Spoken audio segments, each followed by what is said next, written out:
dalam berdoa itu nanti ada beberapa etika, adab yang kalau kita kerjakan dengan adab itu mempercepat terkabulnya doa. Yang kedua tempat. Ada tempat-tempat tertentu yang secara spesifik mempercepat terkabulnya doa. Misal, ada yang tempatnya itu untuk umum di Mekah, area Ka'bah, kan? Multazam, Raudhah. Tapi kan nggak semua kita bisa ke sana.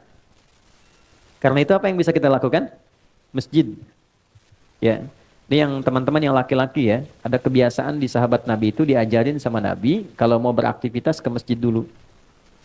Oke? Mereka berangkat dari masjid setelah subuh, salat syuruk, udah punya agenda. Jadi agenda itu disiapkan dari malam. Besok mau ngerjakan apa, dirapikan. Nah, subuh berangkat ke masjid, membawa agenda itu yang sudah kita pahami. Nanti dalam sholat, kita minta sama Allah.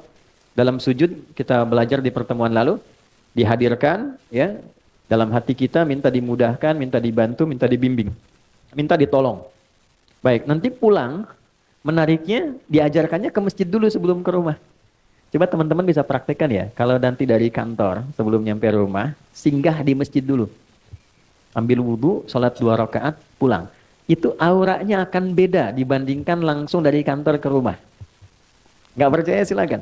Di masjid tuh auranya ada aura ketenangan, kenyamanan, kedamaian. Jadi pulang nyampe rumah itu yang didapatkan oleh keluarga, aura kedamaian. Dan itu yang dibutuhkan.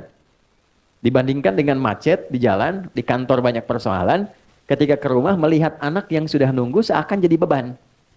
Jadi masalah. Ya kan? Pusingnya dibawa ke rumah kan? Beda dengan Anda sholat 2 rakaat, setelah itu berdoa, ya Allah aku sudah berikhtiar seperti apa yang telah Engkau perintahkan, sekarang aku bertawakal hasilnya dari apa yang telah Engkau janjikan. Pulang ke rumah ketemu anak semuanya senang. Dia menunggu, ada yang bikin gambar, ada yang macam-macam. Dan ingat ya, Anda sehebat apapun di kantor, yang dibutuhkan oleh anak dan istri di rumah adalah sosok ayah dan suami. Bukan seorang direktur, bukan seorang manajer, atau seorang ahli apapun. Nah ini, ada bagian tertentu yang bisa kita dapatkan dari aura masjid. Kalau pengen tarik ke rumah, bikin mihrab. Ya, masa rumah luas, kamar banyak, gak ada satupun dihususkan untuk ibadah. Ya, mihrab itu tempat khusus yang fokusnya untuk ibadah saja. Dibaca Qurannya di situ, ngajinya di situ, sholatnya di situ. Mihrab itu tempat yang disebut spesifik dalam Quran. Dia punya 2 keistimewaan. Mempercepat terkabulnya doa, mendatangkan rizki dari sisi yang tidak diduga.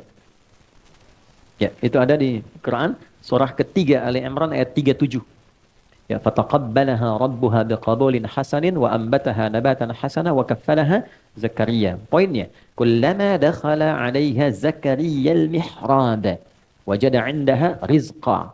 Qala ya Maryam anna laki hadha? Qalat huwa min 'indillah. Poinnya, innallaha yarzuqu man yasha' bighairi hisab. Jadi kalau punya mihrab, makanya kenapa imam mimpinnya di mihrab? Kan tempat imam ngimamin di masjid mihrab kan? Karena memang di tempat itulah cepat terkabulnya doa, imam mewakili pemohon doa dari makmum.